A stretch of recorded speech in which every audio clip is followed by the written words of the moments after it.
Hello friends, మీ ఇంటి దగ్గరలో కూడా ఇలాంటి మురుగు కాలువలు ఉంటే మీ ఏసీ పరిస్థితి కూడా ఇలాగే ఉంటుంది. ఈ కస్టమర్ ఇంట్లో ఏసీ పాడవడంతో అప్పటికప్పుడు ఒక టెక్నీషియన్ని పిలిచి గ్యాస్ ఫిల్లింగ్ కూడా చేయించి చేతులు దులుపుకున్నారు. తీరా చూస్తే 3 రోజుల తర్వాత కూడా అదే పరిస్థితి. ఇప్పుడు ఆ సంఘటనా స్థలానికి వెళ్ళింది మా టీం. ఎవాపరేటర్ కాయిల్ చెక్ చేస్తే ఆయిల్ లీకేజెస్, అవుట్డోర్ యూనిట్ మీద కూడా అనుమానం ఉండడంతో రెండింటిని వర్క్షాప్కి తీసుకొచ్చేసాం. ఇలా డ్రైన్ ట్రేలో ఆయిల్ ఉన్నా సరే 100% ఎవాపరేటర్ కాయిల్లో లీక్ ఉందని ఫిక్స్ అయిపోవచ్చు. కాయిల్లో లీక్ ఉండడంతో రింగ్స్ని చేంజ్ చేసేసాం. అవుట్డోర్ యూనిట్ని చెక్ చేయడం కూడా స్టార్ట్ చేశాం. మైనర్ లీక్ కావడం వల్ల స్టార్ట్ చేసిన 3 రోజులకి లీక్ దొరికింది.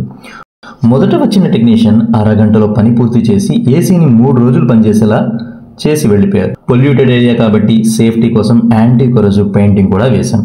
ఇంత జరిగాక కూడా కస్టమర్ మొదట టెక్నీషియన్ తీసుకున్న వర్క్ ఛార్జ్తో మా వర్క్ ఛార్జ్ని కంపేర్ చేయడం కరెక్టే అంటారా? మీ సమాధానాన్ని కామెంట్ బాక్స్లో కామెంట్ చేయండి.